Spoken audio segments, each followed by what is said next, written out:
तीन संकेंद्रीय वृत्ताकार धातु की चक्तियां इस प्रकार बनाई गई हैं कि उनकी त्रिज्या एक बढ़ती हुई समांतर श्रेणी बनाती है जिसका सार्वंतर है मतलब कुछ दिया ही नहीं है। ठीक है, सबसे छोटी चक्ति और सबसे बड़ी चक्ति की परिधियों का अनुपात 3:7 है। परिधियों का अनुपात है, यदि बीच वाली चक्ति की परिधि 35 है तो सबसे बड़ी चक्ति की परिधि का संख्यात्मक मान बताइए। क्या मैंने इतना ज्यादा नकली सवाल नहीं देखा कभी, बहुत ही लल्लू है ये सवाल। अगर इनकी परिधियों का अनुपात 3:7 है तो मैं ये कह सकता हूँ तीनों का 3, 5, 7 होगा, बीच वाला एवरेज होगा। मुझे तो एपी बनानी है। अब आप कह रहे हो बीच वाली परिधि 35 है तो सबसे बड़ी सत्तू 49, मतलब कोई सवाल है ये? इससे अच्छा तो आप इसे रेडियस का रेशियो देते तो जरूर बच्चा परेशान होता। अभी तो नहीं दिख रहा कि कोई बच्चा परेशान होगा इस सवाल से। बताओ भाई, आपने का नहीं होगा। अब 6 सेंटीमीटर त्रिज्या वाले एक बेलनाकार बर्तन में पानी है। 3 एक जैसी छोटी गोलाकार धातु की गेंदें बर्तन में डाली जाती हैं, पूरी तरह डूब जाती हैं, पानी का स्तर इतना बढ़ जाता है तो 3 गेंदें डाली जाती हैं। तो मैं ये कह सकता हूँ 3 गेंदों का वॉल्यूम 4/3 पाई आर क्यूब, यही होता है। आपने कहा जी होता है बराबर 4/3 पाई आर क्यूब।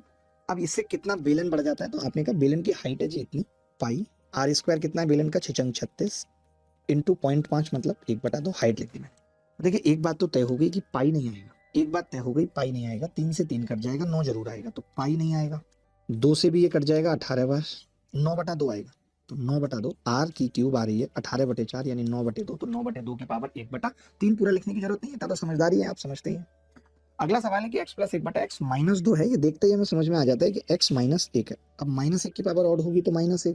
अब मैंने कहा ये प्लस तो माइनस का उत्तर आएगा, इतना दिमाग क्यों लगाना। यदि द्विघात समीकरण इतने के मूल x y z हैं और हमसे जो पूछ रहा है अगर मैं एलसीएम ले लूं तो आप कहेंगे x y z और ऊपर होगा xy + yz + zx। मैं जानता हूं ये c/a होता है और ये -d/a होता है। कोरिया का बच्चा बोला जी बाई ए से बाई ए कट जाएगा, उत्तर आएगा c मतलब ये 11 और -d मतलब +6 तो 11/6 उत्तर आ जाएगा। तो ये चलना पड़ेगा। त्रिभुज एबीसी में डी बीसी के समानांतर है तो बना देंगे भाग के त्रिभुज। भैंस की आंख, त्रिभुज नहीं बनेगा हमसे। ये लो डी बीसी के समानांतर है एबीसी में।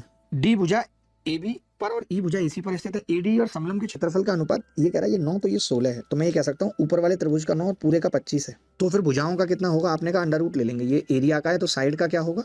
Under root. 3, 5 आ गया, यानी इसकी भुजा अगर ये 3 है तो पूरी 5 तो ये 2 हो गया।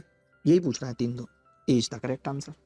दो समानांतर रेखाओं एलएम को एक तिर्यक रेखा काटती है तो लो जी ये दो समानांतर रेखा इनको एक तिर्यक रेखा काट रही है। यदि एक अंतःकोण दूसरे से 36 अधिक है तो बड़े वाले अंतःकोण का माप बताओ।